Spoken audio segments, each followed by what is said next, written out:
congratulations on Thanksgiving. Thank you, Nancy.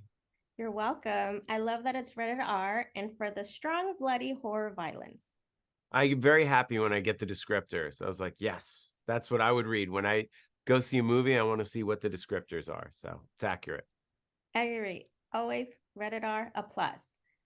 But what is the magic in outdoing your horror films? Is the blood getting thicker? Is In a way, you have to have ideas that are so bonkers. People go, I can't believe someone even thought of that. Because people have seen so much gore in other movies and on television that it's like an ingredient. It's like if you have too much of one ingredient, it overpowers the dish. Like I make pizza and I always think, oh, more mozzarella. But if you put too much mozzarella, it gets really watery and your crust collapses. And so then you're just left with like a steering wheel of crust, like the bottom falls out. So I like to have the right amount of gore. If the audience is screaming and covering their eyes and excited but dreading what happens next, then I know I've hit the perfect balance.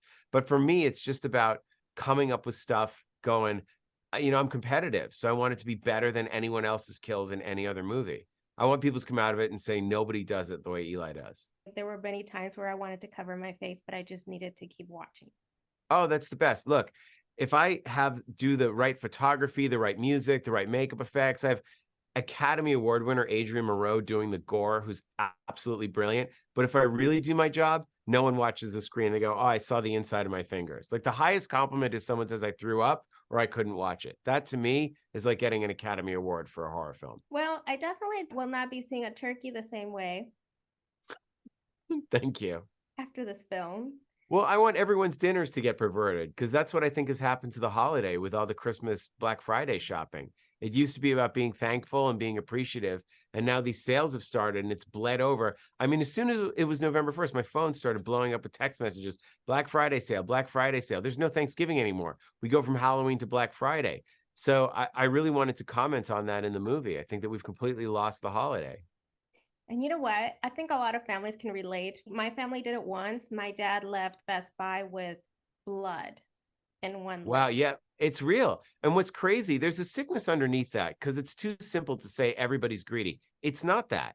It's that nobody's paid enough money. It's that these corporate overlords are sitting in their mansions watching us fight for waffle irons and play these gladiator games. So it's not even that people are greedy. People have no choice but to make it to the Black Friday sale because it's the only time you'll ever be able to afford all the Christmas gifts that your kids want. Meanwhile, a few people at the top are making all the money while we're like these rats scrambling for crumbs. So that's when I come upon a theme like that, when you get that idea, that gives me something to structure the movie around and a reason for being. And I think that's actually what makes it terrifying. People are like, we have this thing, we're so thankful, and someone says free waffle iron, and you literally trample your neighbor and elbow them. So it's sad, but no surprise that your father has a bloody lip. In Massachusetts, that's normal. Like people go and they fist fight for this stuff. It's a full contact sport. Yes, and I think we're also because we're masochist, just to have that experience of what it's like. My dad ended up with blood in his lip, not because he was part of it, but somehow he got punched. Yeah, I believe it. People get punched at these things. And for what? For waffle irons. Suddenly we from all love each other to you're a competitor. I need that. We're so thankful for our health. And then it's like, I'm going to kill this person to get a flat screen TV. So there's something very scary and very real about that, how we can all turn that way. And I'm not saying I'm above it. Everybody does it. You see something and suddenly they're your competition. It's something in our DNA that makes us do it. Certainly growing up in Massachusetts, a fight can break out over anything. I remember going to school, walking between classes.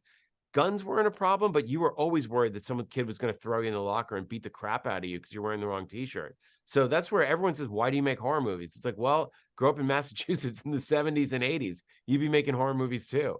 Well, thank you so much for your time and thank you for taking us back to Massachusetts. I hold Massachusetts dearly in my heart. So that was also part of the joy. Are you from there? No, but I've But you've been been there a there. couple of times, so I have good memories. Good. Well, I do too. They all came out in this movie. Well, thank you again. Thanks, Congratulations. Nancy. You're Bye. welcome. Bye bye.